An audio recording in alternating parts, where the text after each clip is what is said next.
Okay, go ahead. So, in the old days, the mystique of just how the magazine was put together, everything that went into it, and then just looking at the ads, sometimes you're surprised that some of them are still around.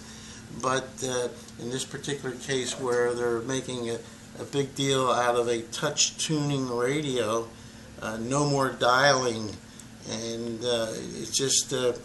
And this is a GE, which obviously was made in America. And then listen to the GE Hour Monday evenings, 9:30 Eastern Time on NBC Red Network. So it's just page after page of just tremendous stories that are in there.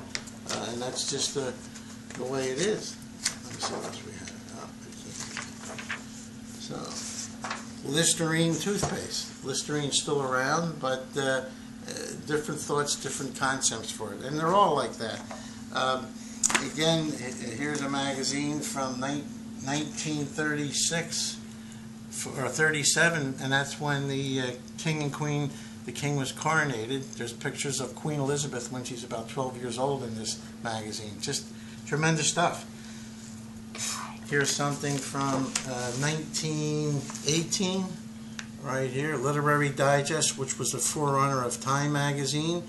The Time came out in 1923, and then this magazine went out of business and Time bought its subscription. Okay. One more thing here. This was the first Life magazine before the Life magazine we have today. Now this is 1907, and it was more of a humorous magazine. In 1936, the New Life bought the name and then turned it into the publication that it was and that we now know today. Okay. And what about...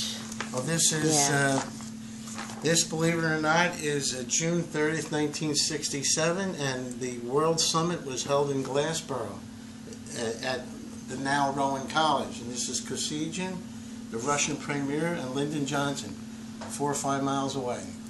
Wow. Summit at Glassboro. We made history. Yeah.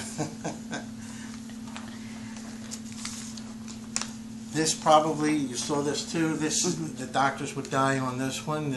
I shouldn't have said that. More doctors smoke Camels than the other cigarettes. And then here's a bunch of ball players. Joe DiMaggio, Ted Williams, all with smoking cigarettes because that was the thing, smoking. And today, you know, you can't even advertise it anymore. So times have changed, but with the magazines, when you read them, they more or less tell you just what it was like, what the times were all about.